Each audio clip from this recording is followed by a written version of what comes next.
Sehat semua ya Kak, amin ya rabbal alamin. Hari ini kita masih belajar bina ibadah dengan Apri dengan bab sholat. Nah, sebelum kita mulai, kita awali dulu pelajaran kita dengan membaca basmalah. Bismillahirrahmanirrahim. Perhatikan ya Kak, karena apa? Nanti kakak akan ada tugas dari Bu Apri di akhir video. Oke, kita lanjut. Kita kemarin atau minggu lalu sudah belajar tentang pengertian sholat, syarat wajib sholat, syarat sah sholat, rukun sholat, dan sunnah-sunnah sholat. Hari ini kita akan belajar materi kita, yaitu hal-hal yang diperbolehkan ketika sholat, hal-hal yang dimakruhkan dalam sholat, hal-hal yang membatalkan sholat. Oke, kita langsung ya. Nah, inilah materi kita hari ini tentang hal-hal yang diperbolehkan ketika sholat. 1. Membetulkan bacaan imam. Jadi kakak boleh untuk membetulkan bacaan imam. Dengan cara apa Bu Apri? Yang kedua itu Kak bertasbih, yaitu laki-laki membaca subhanallah, kalau perempuan bertepuk tangan. Yang ketiga, membunuh ular, kalajengking, dan sebagainya. Sebagainya itu apa Bu Apri? Hewan yang berbahaya, yang membahayakan kakak saat sholat boleh dibunuh. Dan ini juga udah ada contohnya, yaitu ular dan kalajengking.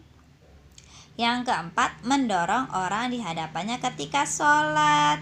Jadi kakak, Bu Apri berpesan, kalau sholat kakak kasih di depannya itu bisa buku, bisa kursi, ataupun yang lainnya.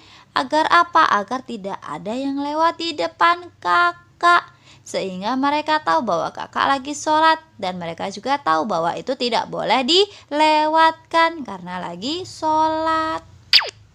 Yang kelima, membalas dengan isyarat. Jadi kalau kakak nanti sholat ada yang memberi salam dan mengajak kakak bicara, maka kakak berikan isyarat dengan menganggukkan kepala, boleh juga dengan jarinya atau tangan. Yang keenam, menggendong bayi ketika sholat juga diperbolehkan. Nanti ketika sujud itu diletakkan di bawah, kemudian ketika bangun dari sujud lagi, boleh digendong lagi bayinya. Yang ketujuh, berjalan sedikit karena keperluan. Contohnya seperti apa Bu Apri? Contohnya dikisahkan oleh baginda Rasulullah SAW. Ketika baginda Rasulullah sholat, kemudian di hadapannya itu ada pintu dan dia menghadap ke kiblat, pintunya juga dan beliau juga. Kemudian Aisyah mengetuk pintu dan ada keperluan. Kemudian Rasulullah membukakannya.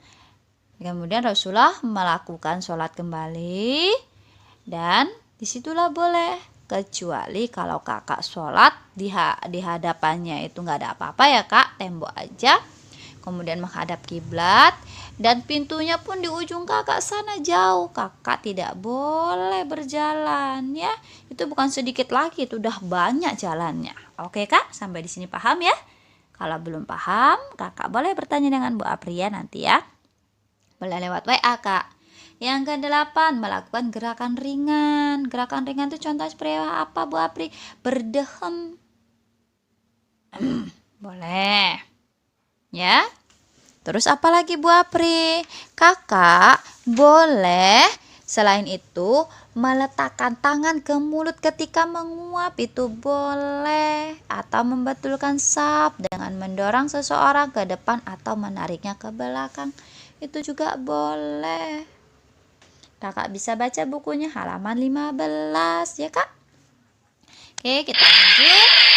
Hal-hal yang dimakruhkan dalam sholat. Apa sih makruh? Artinya makruh itu artinya apabila dikerjakan tidak berdosa, tapi akan mendapat pahala jika ditinggalkan. Jadi kakak lebih baik ditinggalkan agar mendapat pahala ya. Apa Bu Apri? 1, inilah hal-hal yang dimakruhkan dalam sholat. Menengadahkan pandangan ke atas, jadi kakak harus melihat ke bawah Kak.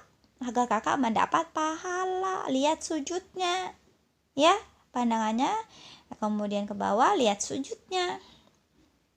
Dan yang kedua, meletakkan tangan ke pinggang. Ini lebih baik ditinggalkan agar kakak mendapatkan pahala. Yang ketiga, menoleh atau melirik kecuali apabila diperlukan. Jadi kakak tidak boleh melirik kanan, melirik kiri, ya kak. Ini harus ditinggalkan, kak. Oke kak semuanya. Yang keempat, melakukan pekerjaan yang sia-sia sehingga membuat kakak itu lalai. Kemudian kakak tidak khusyuk sholatnya. Contohnya seperti apa Bu Apri? Yang tadi gerak ke sana, gerak sini, lirik sana, lirik sini. Jadi sholat tuh khusyuk kak. Sholat itu menghadap ke pandangannya ke depan, lihat ininya tempat sujudnya, tidak tengok tangan, tengok kiri, tidak lirik kanan, lirik kiri, sehingga kakak sholatnya itu khusyuk, fokus, ya kak. Lanjut. Yang kelima, menaikkan rambut yang terurai. Jadi kalau rambutnya sudah terurai, jangan lagi dikunci dan dinaikkan, biarkan saja ya kak. Lebih baik ditinggalkan, itu akan dapat pahala. Apalagi melipat dengan baju yang terulur juga tidak boleh. Udah biarkan saja kak ya. Lanjut yang keenam, menyapu kerikil dengan tangan. Boleh dilakukan jika sekali saja, tidak dilakukan berulang kali, ya kak. Yang ketujuh, mengulurkan pakaian sampai mengenai lantai dan menutup mulut tanpa alasan. Kalau alasannya menutup mulut karena nguap, itu diperbolehkan, ya kak. Lanjut yang kedelapan, sholat di hadapan makanan. Ini juga dimakruhkan, lebih baik ditinggalkan agar dapat pahala. Bereskan dulu makanannya di depan kita, baru kita sholat. Yang kesembilan, sholat sambil menahan buang air kecil. Itu juga tidak boleh dan mengganggu kesehatan juga. Lebih baik kakak laksanakan dulu buang air kecil atau buang air besar agar tidak mengganggu ketenangan kakak, mengganggu kekhusyuan kakak, fokus kakak ya. Yang ke-10, sholat ketika sudah terlalu ngantuk. Itu juga lebih baik kakak tidur terlebih dahulu sebentar, baru nanti kakak sholat kembali ya kak. Lanjut. Hal-hal yang membatalkan wudhu ada 7. 1. Makan dan minum saat sholat. Ini sudah tidak diperbolehkan, sangat membatalkan sholat. Berbicara dengan sengaja, bukan untuk kepentingan sholat. Yang ketiga, meninggalkan salah satu rukun sholat atau syarat sholat. Contohnya, rukuknya, sujudnya, bacaannya ya kak. Yang keempat, banyak melakukan gerakan di luar sholat. Apa di luar sholat? Garuk-garuk.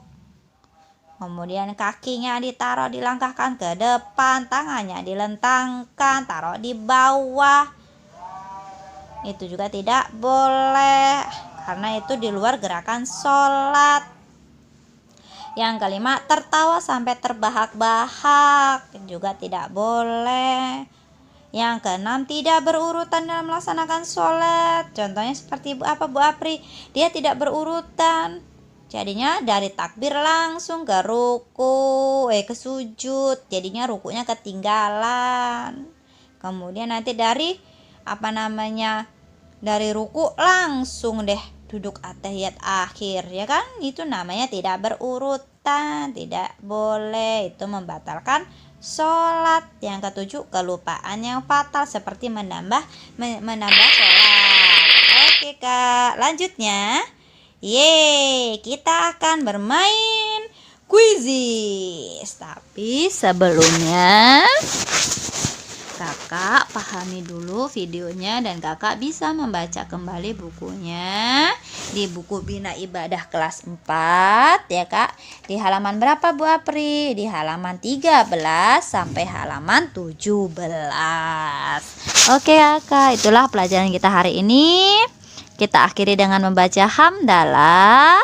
Alhamdulillahirabbil alamin. Dan doa penutup majelis, subhanakallahumma wa bihamdika asyhadu alla ilaha illa anta astaghfiruka wa atubu ilaih. Bu Apri akhiri, wassalamualaikum warahmatullahi wabarakatuh. Kak Saleh dan Saleha, selamat bermain kuisis. Bye bye Kak.